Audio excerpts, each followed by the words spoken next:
Éveille-toi, mon âme, éveille-toi,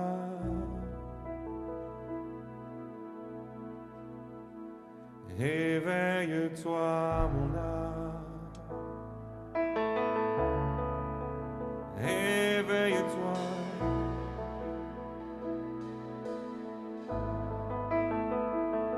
viens à la vie. Monte et vois,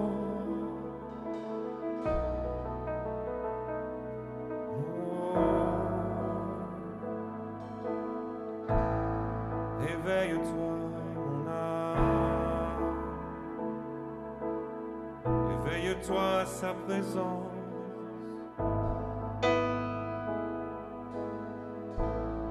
Je m'éveille car je sais qu'avec toi tous mes rêves ont un sens. Je veux vivre ma vie pour toi. J'ai pris ma décision.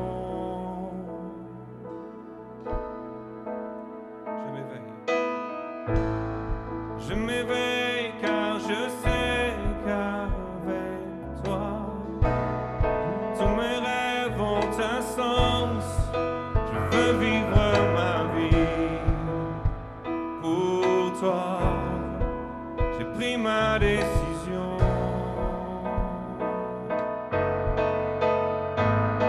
Tu me relèves, tu me montres tes merveilles. Jamais je n'entends ton amour. Tu m'as libéré. Oh Dieu, aucun moment n'est perdu. Je m'éveille car je sais qu'avec toi tous mes rêves ont un sens. Je veux vivre ma vie pour toi.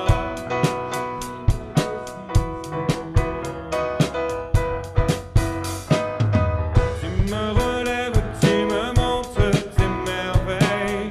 Jamais je n'entends ton amour, car tu m'as libéré. Oh Dieu, aucun moment n'est perdu. Vois le soleil percer les ténèbres noires et blancs. Maintenant se change en couleur, mon sauveur. Oui, tu fais toutes choses nouvelles. Maintenant je vis.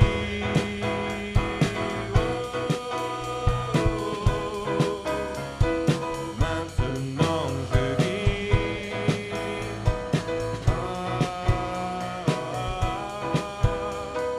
Maintenant je vis.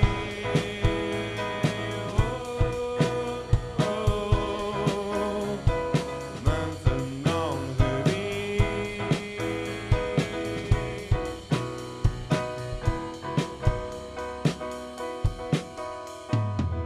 Tu guides mes pas, tu es là près de moi. Ton amour m'a guéri, il n'y a rien comme vivre avec toi. Cette vie que tu m'offres, je choisis. Tu guides mes pas, tu es là près de moi. Ton amour m'a guéri, il n'y a rien comme vivre avec toi. Cette vie que tu m'offres, je choisis.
encore, et plus encore, et plus encore, et plus encore, et plus et plus encore, encore, et plus encore.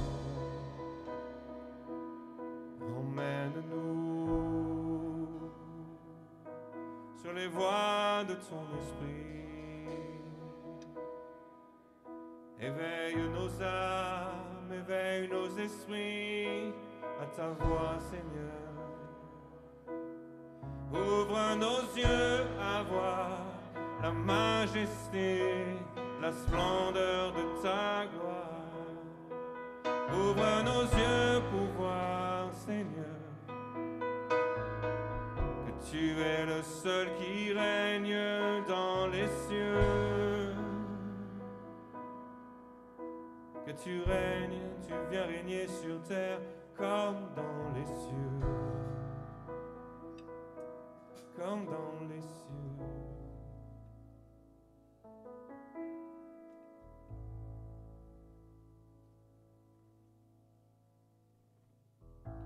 Nous élevons nos voix pour t'apporter au roi une louange éternelle sur terre corps au ciel. Jésus soit glorifié, soit couronné par l'adoration de mille générations. Tu es digne, ô Seigneur, de toi le grand roi ressuscité. Nous faisons monter ce chant. Tu es digne, ô Seigneur, sois couronné par l'adoration de mille générations. Tu es digne, ô Seigneur, de toi le grand roi ressuscité. Nous faisons monter ce chant. Tu es digne, ô Seigneur.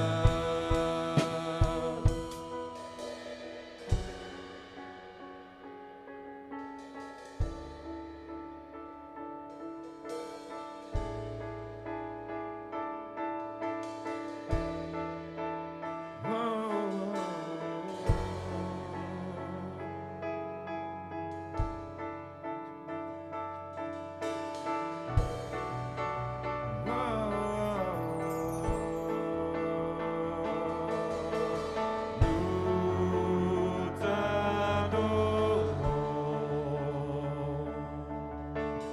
ô Seigneur. Nous t'adorons,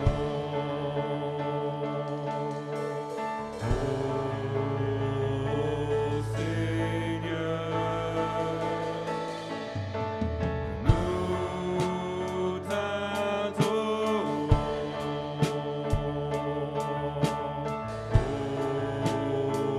ô Seigneur. Chantons, chantons tous ensemble.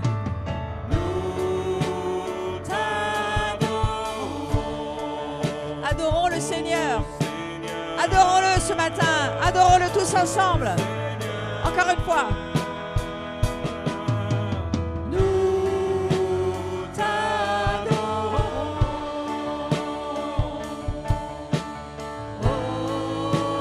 Oh Seigneur. Oh Seigneur. nous t'adorons, Oh Seigneur. Vous savez quoi ? Pendant ce temps difficile parfois pour certaines personnes, horrible pour d'autres, se sentant bâillonnés, ficelés, tenus, incapables de pouvoir avoir un peu de liberté physique, eh bien je peux vous dire une chose. Paul n'a jamais été aussi libre que lorsqu'il était en prison. Il n'a jamais écrit les plus grands épîtres que quand il était enfermé dans une prison. Et Paul, il comprenait dans son esprit que la vraie liberté, c'est celle lorsque notre esprit peut monter avec l'Esprit de Dieu et dire à Dieu, tu es mon Dieu, tu es celui qui me garde et qui me protège. Et pendant cette saison, chers amis, frères et sœurs, amis de tous bords qui nous écoutez ce matin ou qui êtes dans cette salle, nous sommes sous le souverain règne de Dieu. Et nous pouvons tout traverser. Nous pouvons vivre au milieu des virus, des pandémies, des morts. Nous pouvons traverser le feu, lisez l'Écriture. Nous pouvons aller dans les fournaises, quelles qu'elles soient. Parce que celui qui vit en nous est plus grand que celui qui vit à l'extérieur. Et le Seigneur nous a donné un signe. Il nous a dit, alors que cette pandémie démarrait, dans les calendriers divins, c'était la Pâque. Alors vivez votre Pâque ce matin. Levez-vous et croyez que le sang de Christ, comme il a été sur les linteaux des portes, et aucun Hébreu, aucun Égyptien qui était rentré dans les maisons des Israélites n'était touché par la mort. Nous serons touchés par la mort. On me demande souvent comment vit ta communauté, qu'est-ce qui se passe? Je dis chez nous, personne n'est malade, tout le monde va bien. Et les gens rentrent dans la plénitude de leur mandat, dans la plénitude de leur appel. La bénédiction est là et elle vient et elle grandit sur chacun d'entre nous. Frères et sœurs, c'est la réalité de la vie spirituelle. Ne regardez pas ce qui est extérieur, mais vivez à l'intérieur de vous-même, dans le royaume de Dieu. Alors adorons Dieu ce matin et vivez votre Pâque pour continuer d'aller à Shavuot, parce que le Saint-Esprit est là avec nous. Soukot, pardon. Shavuot pour l'esprit, Soukot pour le tabernacle. Ô Seigneur, ô Seigneur. Oh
Est-ce que nous pouvons lever notre voix dans cette salle? Nous pouvons reprendre, nous t'adorons.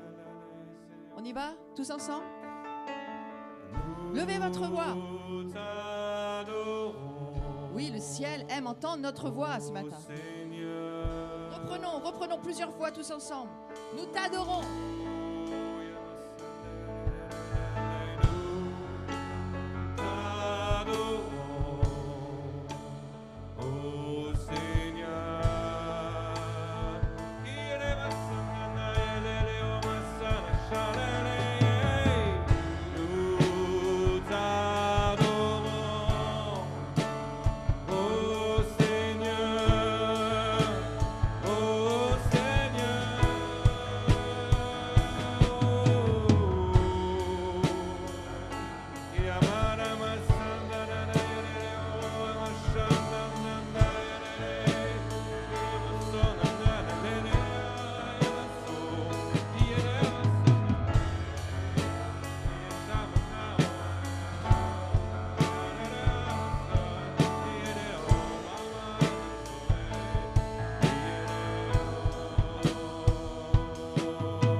Nous adorons le Fils, nous adorons l'Esprit Saint, le Dieu trois fois saint, le Dieu très digne et très saint.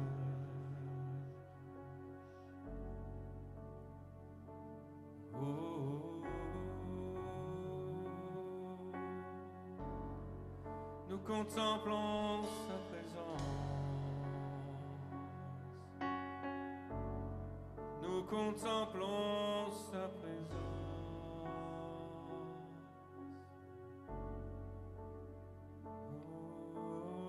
avec les anges et avec les saints, nous disons viens, viens Seigneur. Les anges et avec les saints, nous disons viens, viens Seigneur, avec les anges, avec les saints, nous disons viens, viens Seigneur, avec les anges.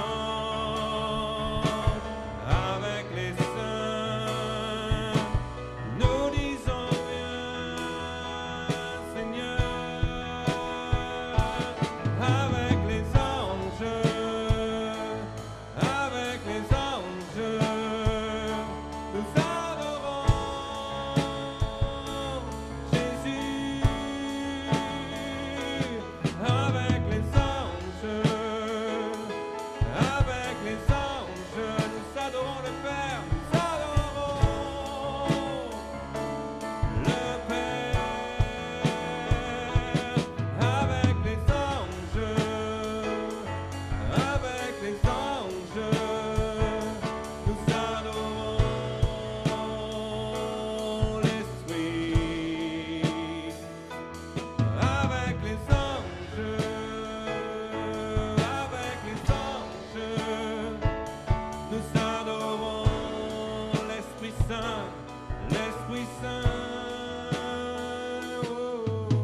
détresse, nous te... Buvons ensemble le sang de l'Alliance. Nous buvons avec toi et avec foi le sang de l'Alliance éternelle. Donc j'invite chacun à s'asseoir à la table de la communion, la table où nous invite le Seigneur Jésus. C'est lui qui nous invite. Le plus grand cuisinier au monde, c'est Jésus. Je suis sûre que la façon qu'il avait de faire les poissons et de préparer les repas pour ses disciples, c'était quelque chose de succulent et de tout à fait divin. Et aujourd'hui, c'est ce que nous voulons aussi. Alors ça, c'est, on va dire, le signe de la présence de l'Esprit Saint. Ça représente à la façon occidentale une menorah. Mais ça nous rappelle toujours cette flamme que le Saint-Esprit, c'est lui qui est là et qui nous unit. Et maintenant, nous allons écouter un temps d'exhortation avec Anne-Laure sur l'importance de prendre la communion ensemble. Et ceux qui êtes sur YouTube et sur Zoom, joignez-vous à nous. Préparez du pain, qui ne sera pas du pain, mais qui sera simplement le corps du Christ. Donc mettez quelque chose à part pour ça à la maison. Et prenez aussi une petite coupe, soit de vin, soit de jus de raisin, selon votre préférence, mais que nous puissions ensemble communier. L'important, c'est que dans cette salle, nous comprenions qu'il n'y a qu'une seule table. Et ce qui est en ligne, la même chose. Dans le monde spirituel, il n'y a pas de barrière sociale. Il n'y a pas de limite et d'espace limité. Il y a simplement la présence, la substance de Dieu qui fait que nous sommes parfaitement un tous ensemble.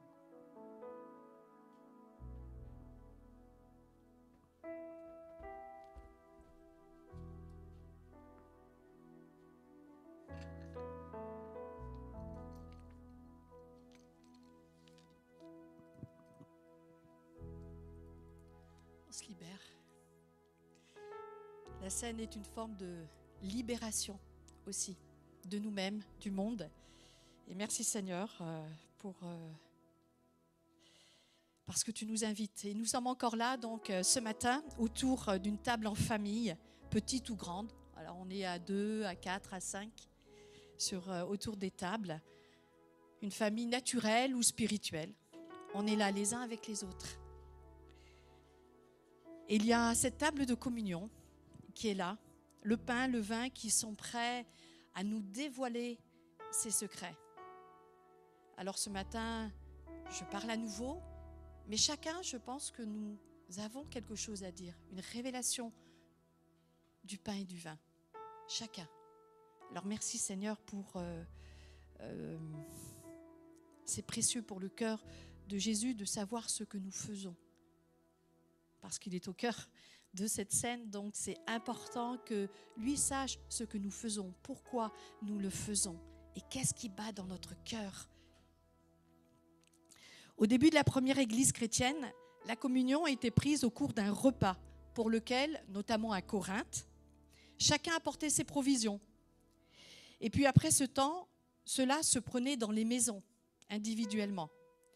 Et puis, ça a été dans des lieux de culte où l'on a ajouté des louanges et des prières. La communion autour d'un repas sur une table. Il y a beaucoup de choses. J'aime assez cette idée ancienne et biblique. Et cela donne une impression que, autour d'un repas, ensemble, à plusieurs, c'était vivant, c'était simple, c'était joyeux, c'était détendu et profond en même temps. Et que cela durait tout le temps d'un repas convivial. On se regarde face à face, on s'interpelle, on partage les plats. Et tout d'un coup, il y a quelqu'un qui prend l'initiative de la scène. Tout le monde est dans l'attente. Tous le même geste, la même foi, le même esprit. Tout le monde est dans l'attente. On est devant son trône. Notre cœur palpite. On est heureux. Pas seulement parce qu'on est ensemble, mais parce qu'il est là, au milieu. On est rassemblés non plus autour d'une table de mets, mais du Seigneur. Il est la communion par excellence. Alors j'ai été chercher dans une concordance biblique le mot table en me disant, est-ce que Dieu s'intéresse aux tables ? C'est quoi réellement leur histoire dans la Bible ? Et dans les Écritures, la table est mentionnée à toute époque et utilisée pour différentes situations glorieuses ou critiques. Et c'est Exode, Lévitique, qui la mentionne le plus souvent dans la tente de la rencontre, comme la table des pains consacrée à l'Éternel. Et il est dit que c'est une table en bois d'acacia, revêtue d'or pur, fabriquée par des artisans ayant reçu dans leur esprit l'habilitation de Dieu. Et les sacrificateurs étaient chargés de placer la table devant le voile, côté nord du tabernacle, et de mettre constamment ces pains, c'est-à-dire tous les jours, ces pains consacrés sur cette table devant l'Éternel. Et tous les ustensiles dont la table était consacrée par onction. Il y a un ordre précis de Dieu pour chaque ustensile du tabernacle, purifié et oint pour servir au culte du Seigneur. Et cela faisait partie d'une consécration précise, ordonnée et totale à Dieu. Et ça, je vous fais le résumé de nombreux versets dans ces livres de l'Ancien Testament. C'était tout excepté une table sans valeur, signifiance. C'était la table qui portait les pains de proposition.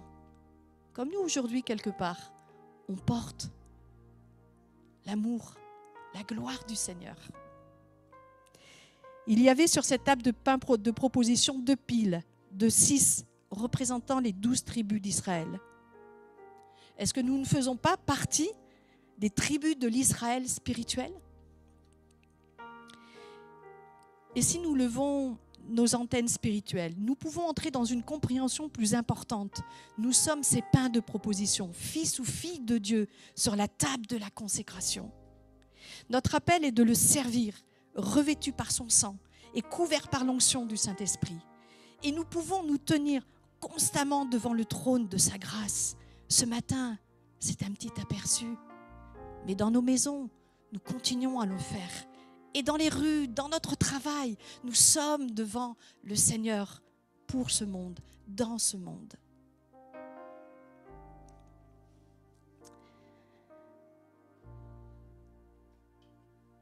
Et nous sommes là pour lui rendre la louange et l'honneur dans l'intercession et la reconnaissance, pour recevoir l'ordre de sa nouvelle création, ses projets.